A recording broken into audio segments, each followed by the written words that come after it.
Paddington asserts that when constructing a fish pond, several factors must be put into consideration. These are location, size of the fish pond, which is mainly dependent on the number of fish to be stocked, water supply, among many other factors.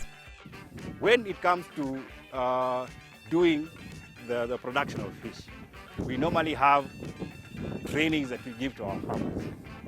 And the first thing that you need to get right is when you do your pond construction. First of all, your site survey. Site survey should be able to tell you whether you have enough water, whether the water is good enough for the production of fish, especially if you're dealing with tilapia, whether the water is suitable for tilapia production, and then what is the kind of soil that you have. Is it porous? If it is porous, what do you do about it? And thirdly, is there security where you're putting your fish pond? So those are the factors that you have to look into when you're siting a fish pond. Accessibility to access to water, access to roads when you harvest your seed, then access to the right materials for fish production. And lastly, but not least, you need to have technical advice. Unless you're an expert on your own, it would be good to start fish farming and have technical advice, especially from the fisheries personnel. And when you do the construction of the pond, we have to make sure that it can be able to drain totally, so that whenever you need to harvest your fish, you can let the water out completely and be able to do a total harvest. A pond normally has about 6-7 important features. The first one is the dike top, which is this part, dike top, and then inside it there is a dike slope. We have a pond bottom, we have a drainage pipe at the bottom, then we have a standing pipe. The purpose of the standing pipe is to drain the fish, to maintain the water level in the fish pond. We also have an inlet that allows water to come into the fish pond.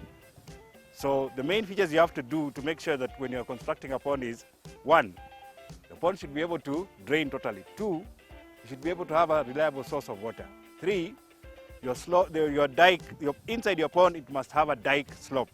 That is, the wall of the pond inside should have a gradient slope downwards, such that when now water is in the pond, as erosion occurs, yes, the dikes will be dissolved into the water, but then now the water will not eat into the body of the pond.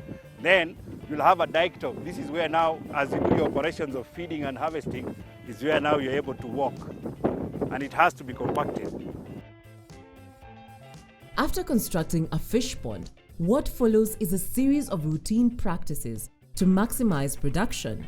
Proper and accurate records should be kept for every activity taking place in the pond. Routine management practices include stocking, feeding, fertilization, controlling water levels, quality, among others.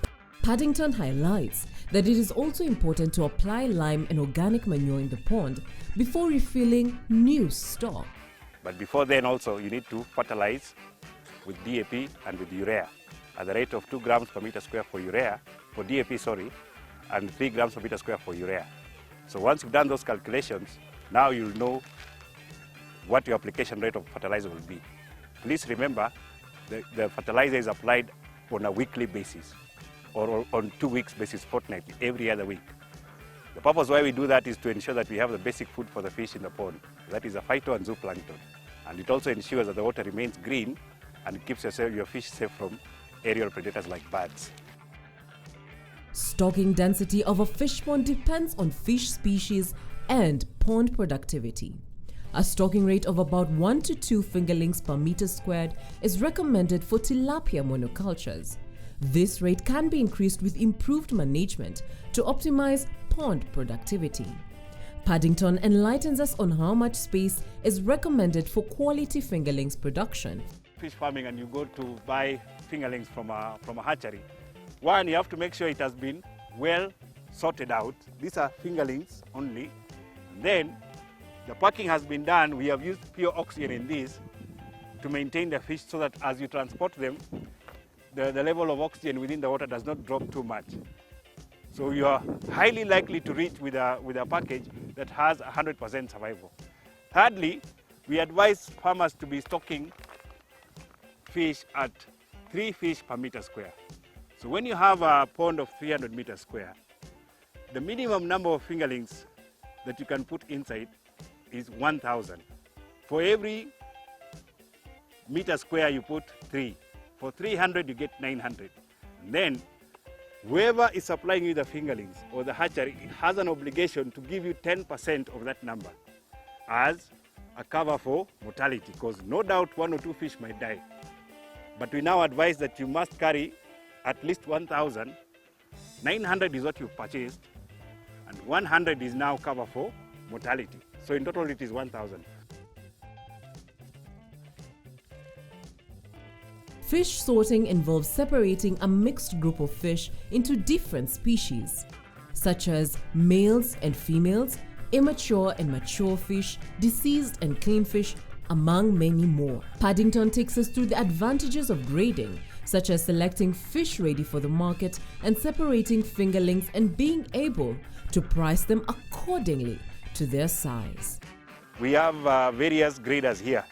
This grader will now give you a uniform size of fingerlings that after you have harvested, you should be able to grade and pack according to the size of the fish. We have small size holes that will give you the small hatchling size. Then you have the medium size holes that will give you the medium size fingerlings. Then we have larger size holes which will give you the larger fingerlings. This is something we've done locally. It's something very basic. We've made it here as a farm, and it is simple. This is a simple PVC mesh that you can get in a hardware. This is a PVC pipe of 1.5 inch. This is a usual bend that you can use in plumbing. And what we've done is that we have attached them together to give us this kind of structure. And then at the sides, we've put pieces of harpnet to avoid the fish escaping as you grade.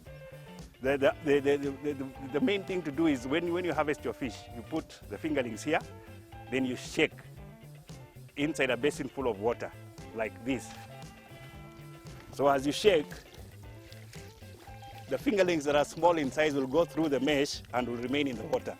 Whatever remains here is too big to go through this hole, so you transfer to the next basin.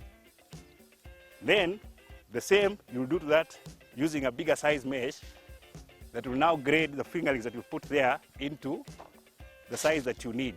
So that when you sell now, if you're producing fingerlings for sale, when you sell them, you'll be giving somebody fingerlings that are of uniform size, and it also improves the quality of the product you're selling. To get in touch with Chwele Fish Farm, use the contacts as shared.